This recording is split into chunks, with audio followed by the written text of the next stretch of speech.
Bacaan Kitab Suci, Renungan dan Doa. Selasa, tanggal 1 Februari tahun 2022. Imanmu menyelamatkan engkau. Inilah Injil Suci menurut Markus. Bab 5 ayat 21 sampai dengan 43.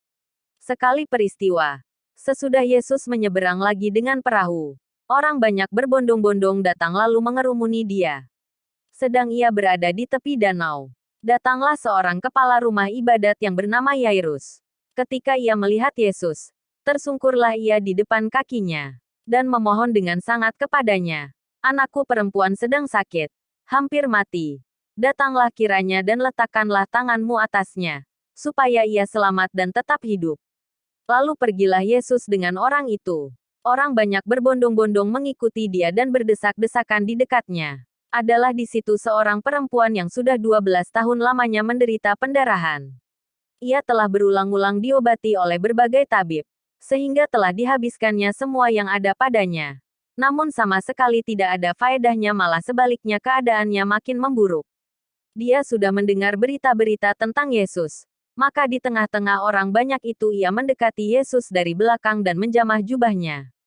Sebab katanya, asal ku jamah saja jubahnya, aku akan sembuh. Seketika itu juga berhentilah pendarahannya dan ia merasa bahwa badannya sudah sembuh dari penyakitnya. Pada ketika itu juga Yesus mengetahui bahwa ada tenaga yang keluar dari dirinya. Lalu ia berpaling di tengah orang banyak dan bertanya, "Siapa yang menjamah jubahku?" Murid-muridnya menjawab, "Engkau melihat bagaimana orang-orang ini berdesak-desakan dekatmu, dan engkau bertanya, 'Siapa yang menjamah aku?'" Lalu ia memandang sekelilingnya untuk melihat siapa yang telah melakukan hal itu. Perempuan itu, yang menjadi takut dan gemetar ketika mengetahui apa yang telah terjadi atas dirinya, tampil dan tersungkur di depan Yesus dan dengan tulus memberitahukan segala sesuatu kepadanya. Maka katanya kepada perempuan itu, "Hai anakku, imanmu telah menyelamatkan engkau. Pergilah dengan selamat dan sembuhlah dari penyakitmu." Ketika Yesus masih berbicara, datanglah orang dari keluarga kepala rumah ibadat itu dan berkata, "Anakmu sudah mati. Apa perlunya lagi engkau menyusah-nyusahkan guru?" Tetapi Yesus tidak menghiraukan perkataan mereka dan berkata kepada kepala rumah ibadat, "Jangan takut, percaya saja." Lalu Yesus tidak memperbolehkan seorang pun ikut serta, kecuali Petrus, Yakobus dan Yohanes, saudara Yakobus. Mereka tiba di rumah kepala rumah ibadat, dan di sana dilihatnya orang-orang ribut, menangis dan meratap dengan suara nyaring. Sesudah ia masuk, ia berkata kepada orang-orang itu, "Mengapa kamu ribut dan menangis? Anak ini tidak mati, tetapi tidur." Tetapi mereka menertawakan dia, maka diusirnya semua orang itu. Lalu dibawanya ayah dan ibu anak itu dan mereka yang bersama-sama dengan dia masuk ke kamar anak itu. Lalu dipegangnya tangan anak itu. Katanya, "Talita kum," yang berarti, "Hai anak, aku berkata kepadamu, bangunlah."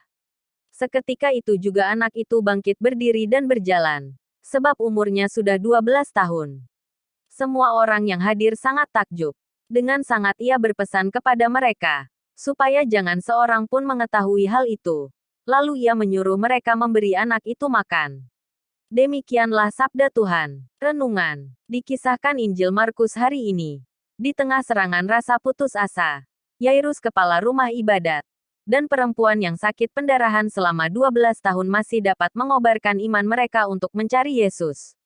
Mereka yakin bahwa Yesus yang penuh kuasa itu akan menolong mereka untuk mengatasi penderitaan dan bahaya kematian yang mereka hadapi.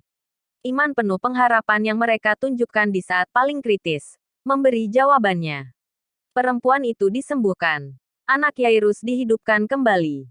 Selalu ada krisis dalam kehidupan kita. Namun sebesar apapun krisis itu, kuasa Yesus jauh lebih besar.